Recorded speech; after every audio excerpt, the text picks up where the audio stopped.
Jangan lupa di-subscribe.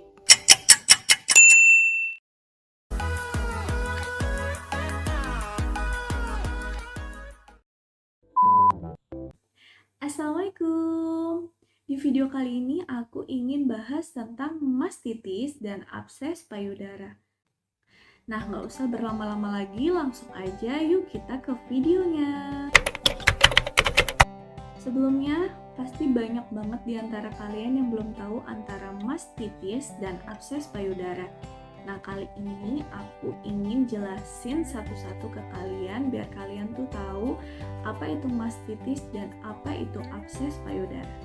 Mastitis itu peradangan yang terjadi yang disebabkan oleh bakteri. Sedangkan abses payudara itu nanah yang muncul akibat jaringan-jaringan tubuh yang mati, sel-sel darah putih, dan bakteri. Jadi kalian sudah tahu ya Moms, perbedaan antara mastitis sama abses payudara. Kalau mastitis itu baru peradangan yang terjadi, sedangkan abses payudara itu sudah berupa nanah. Awalnya saya mengalami luka pada puting saya ketika saya menyusui anak saya. Lalu itu berangsur secara terus-menerus sehingga ada penyumbatan ASI hingga ASI tidak keluar secara maksimal. Dan saya juga mengalami demam tinggi selama 7 hari secara terus-menerus. Dan pada akhirnya saya mencari informasi dan saya ingin konsultasikan ini ke dokter laktasi. Saya ingin ke dokter laktasi ini hanya ingin berkonsultasi. Saya ingin menceritakan apa yang saya alami dan saya rasakan saat ini. Saya bermaksud agar bisa mendapatkan solusi dari apa yang saya alami ini. Ketika kalian mengalami ini, sebaiknya kalian itu berkonsultasi ke dokter bedah. Karena pada saat kemarin saya mengalami ini, dokter bedahnya pun tidak ada dan akhirnya saya berkonsultasi dulu ke dokter laktasi. Rasanya yang pasti sedih banget, stres, drop, dan pada saat itu tahu tuh harus kayak gimana, apa yang harus dilakuin itu belum tahu. Jadi masih mencari tahu informasi tentang itu. Penyebabnya itu dari peradangan yang terjadi akibat bakteri, yaitu menimbulkan kemerahan pada ruang kulit karena pengeluaran ASI pun tidak maksimal sehingga berlanjut menjadi abses payudara. Gejala yang saya alami itu benjolan di sekitar payudara saya semakin lama semakin membesar, demam tinggi dan nyeri yang hebat, kulit di sekitaran benjolan itu menjadi memerah. Pertama-tama kalian akan berkonsultasi dengan dokter bedah. Nah, dokter bedah itu yang nanti akan menyimpulkan apakah ini harus dioperasi atau tidak. Sebaiknya kalau menurut aku konsultasiin dulu ke dokter bedah. Nah, dari situ dokter bedah akan mewawancara kalian. Kalau ini berlanjut, kalian diharuskan untuk USG. Setelah USG, nanti akan ada tahapan-tahapan berikutnya. Dari apa yang aku alami kemarin, aku itu konsultasi dulu, tapi memang tidak ke dokter bedah, dokter laktasi. Setelah itu aku USG dan aku mendapatkan hasil kalau payudara sebelah kiri aku memang sudah berupa nanah.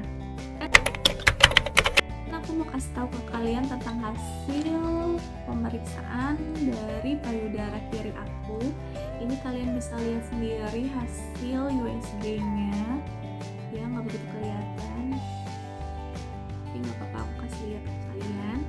Dan di sini tuh ada kertasnya. Aku tarik kesimpulannya aja ya. Kalau tampak ada pembesaran kelenjar getah bening aksila kiri soliter. Aku perlu penanganan lebih lanjut. Setelah itu aku konsultasi ke dokter bedah.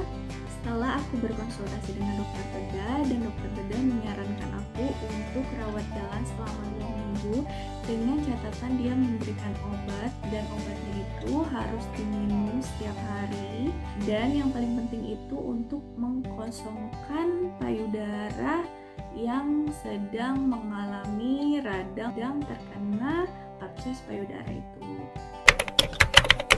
Faktornya itu ada banyak banget, diantaranya faktor menyusui yang tidak benar, kurang lamanya menyusui sehingga terjadi penumpukan ASI, penggunaan bra yang terlalu ketat, luka atau goresan di sekitaran puting, sehingga saluran ASI itu jadi tersumbat.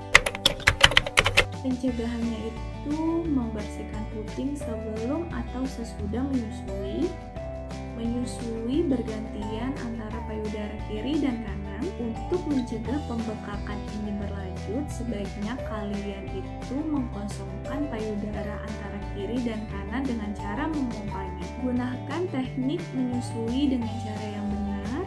Jangan lupa cuci tangan dulu sebelum dan sesudah menyusui, dan minum air putih yang banyak.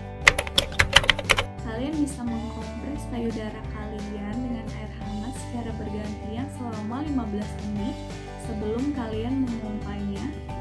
Sebelum kalian memompanya, kalian sebaiknya memijat-mijat dulu secara lembut agar menstimulasi payudara kalian biar tidak terjadi penyumbatan kelenjar susu.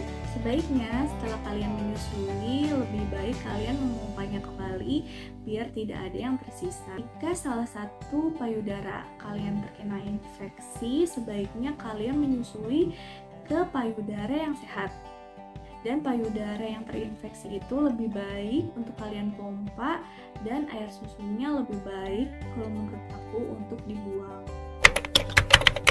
Pencegahannya, kalian bisa memberikan ASI secara bergantian antara payudara kanan dan payudara kiri. Jangan telat untuk memompa. Jika ada luka, segera disembuhkan. Dan jangan lupa sebelum kalian memompanya itu kalian lebih baik untuk mengkompres payudara kalian dengan air hangat selama 15 menit. Dari pengalaman yang aku alami, semoga ini bermanfaat untuk ibu-ibu di luar sana yang belum tahu mastitis itu apa, abses itu apa. Kalian wajib cari tahu ini ketika kalian nantinya akan ada di fase menyusui anak kalian. Menjadi ibu itu pasti pengalaman yang sangat luar biasa. Segeralah mencari tahu tentang berbagai macam ilmu tentang perasian agar kalian tidak mengalami apa yang aku alami sehingga mengganggu aktivitas kalian, karena mengasihi itu tidak mudah. Ini butuh perjuangan dan kesabaran. Jangan segan ya moms untuk meminta bantuan suami agar proses mengasihi ini bisa berjalan dengan lancar. Aku mau memberikan semangat kepada para moms yang ada di fase menyusui ini. Jangan sedih, jangan nyerah, kalian harus semangat karena proses menyusui ini kalian akan rindukan kelak. Jadi selamat mengasihi. Nah, itulah pengalaman yang luar biasa yang aku ceritain. Semoga bermanfaat bagi kalian yang belum pernah merasakan ini. Semoga ini menjadi ilmu buat kalian. Dan bagi kalian yang belum subscribe, masih aku tunggu untuk subscribe. Jangan lupa di like, di komen, dan di share ke sosial media kalian, karena biar aku ini semangat terus kasih video-video selanjutnya. Nah, itu aja video dari aku. Semoga aku bisa memberikan video-video yang bermanfaat lainnya. Wassalamualaikum warahmatullahi wabarakatuh.